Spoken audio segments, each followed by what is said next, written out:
Hello, hello. Hi, I'm Kottavei, and every day is a journey into my mind. I gently welcome you to my imagination and the next season of my life. Okay, as y'all see, I got my technology going on. I finally figured out how to turn my camera to the side so you'll get all of me. And I got my microphone working, so bear with me as I journey along and endeavor in doing some of this. So, today's thoughts center around like laying in the grass and connecting with nature. I daydream. I daydream a lot. I always have since I was a child. I mean, I was lay in the grass, full spread eagle, staring at the sky, waiting to see what was going to fly by or float by, because it may have been a cloud. And I think it's important. I learned at that young age to do what everyone now calls meditation, to be still, to listen to nature, to listen to things go by. And even now, those things feed my creativity. I like to call myself a natural futuristic. I get a lot of things from nature that inspire my work or incorporated into my work, either actually in terms of the plants and raw material nature gives being a dye for fabric or a substrate for me to paint on or weave into my work or even just the visual imagery of that work. So yeah, I'm outside a lot and being here is such beautiful nature. I walked the trails yesterday. I'll do it again today. And I think I'm going to make it a daily practice. There's so many beautiful plants, flowers, and botanicals here. I actually was walking yesterday and came upon some purple honeysuckle. Honeysuckle is one of my favorite scents. Of course, I picked some, brought it back, and it's in a vase right now in my room. My whole room is intoxicated by the scent of purple honeysuckle. So I'll have to keep some of that in my room because it makes me feel good. I think about too, those times laying in the grass and being with nature, how I felt almost weightless. My spirit felt weightless, and I think it's because you learn to let go of a lot. Nature will humble you. I don't care where you are. I've hiked Machu Picchu, humbled because heights.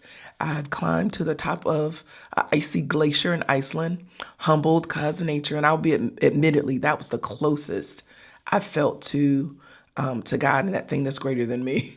It was humbling. I don't like to be cold, but did it. Getting on boats and going out into the middle of the ocean, watching whales and dolphins jump. Nature will humble you and quick, but it's such a beautiful way to be humbled. And we really realize how small we are out here in this big, beautiful, vast world. And that leads me into, why I travel so much, why do these artist residencies. You're changed by being in different places. You are, I am, and sometimes you don't even realize it until you've gone somewhere different or moved back to where you were originally. You are changed by every place you go to, every person you meet, every circumstance you encounter. You're changed, and you may not take it in that moment, or you might, but sometimes things just click and you're like, oh my goodness, what if I use this? What if I incorporated that? What if I pivoted? I started doing artist residencies because I ran into a woman in Iceland. And after speaking with a stranger, she told me this is what she does. And I said, hey, okay, I want to do that too. And a year later, started applying, and now I'm here on another artist residency that I'm so grateful to be at. I could be doing a lot of things right now.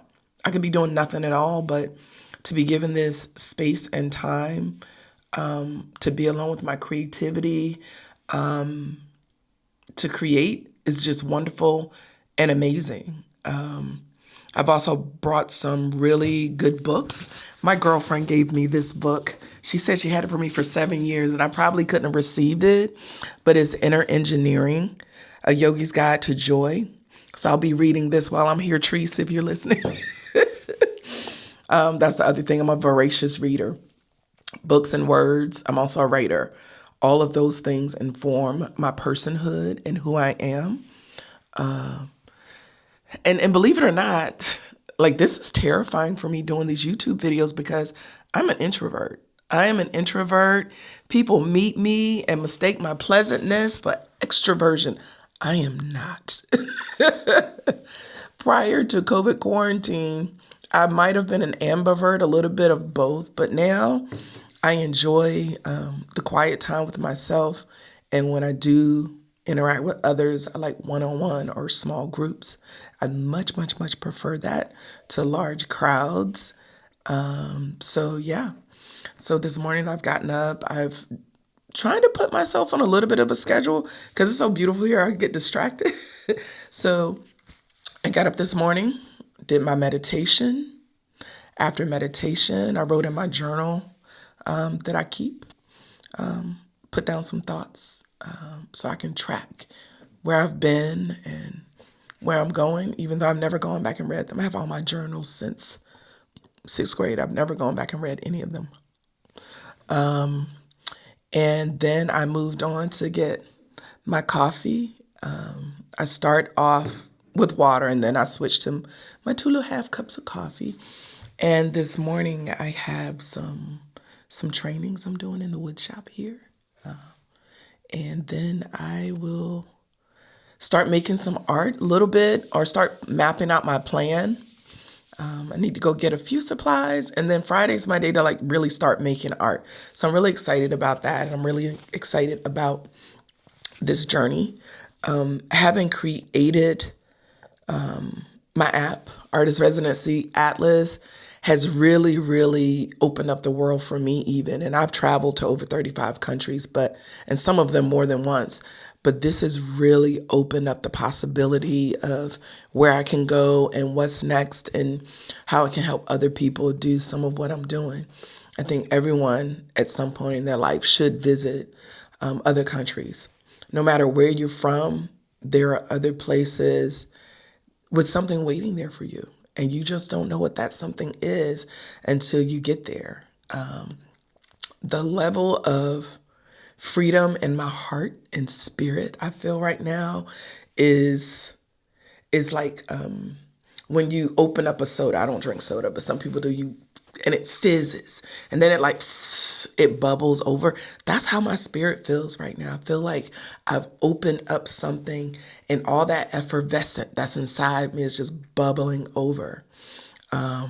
Hopefully it'll bubble over onto this fabric and this canvas and this paper in the art making, but I'm looking forward to what it is. I don't make art for the purpose of selling it. I make it for the purpose of freeing my spirit from what's coming through. Of course, you can buy it when it's finished. Listen, my site, Kottaveiinflux, is still up. You can buy it when I'm finished. I show the work when it's finished, but that's not my why in terms of why I make, why I create. It is definitely an endeavor of the spirit. It is an endeavor of my inner child who loves to come out and play. It is that thing I came into the world with. There are so many people I think of who maybe didn't think they were artists. I look at my mom, for example. My mother was an amazing artist. She wouldn't have called herself that, but she sewed our clothes every summer, our shorts and stuff, some dresses. And later in life, I got to sew some things for her. So I'm grateful for that. And she made the most amazing food. So people are like, where did you learn to cook like that? My mom cooked like that. My dad cooks too. But my mom, that was her space in the kitchen. And I know she was creative with it. And so I'm creative with it. So a lot of people are out here walking around with these beautiful gifts and talents and making and not seeing it as creativity or art when it really is. The ability to produce something out of nothing or out of your imagination, or to take raw materials and transform them into something different than their origins. You're an artist. You're a maker. You're creative. You're out here doing it. So continue to do it. And I'm going to continue to be out here in the world with no ceiling, no floor, no walls, no box. just the world. Come back tomorrow and I'll see you then.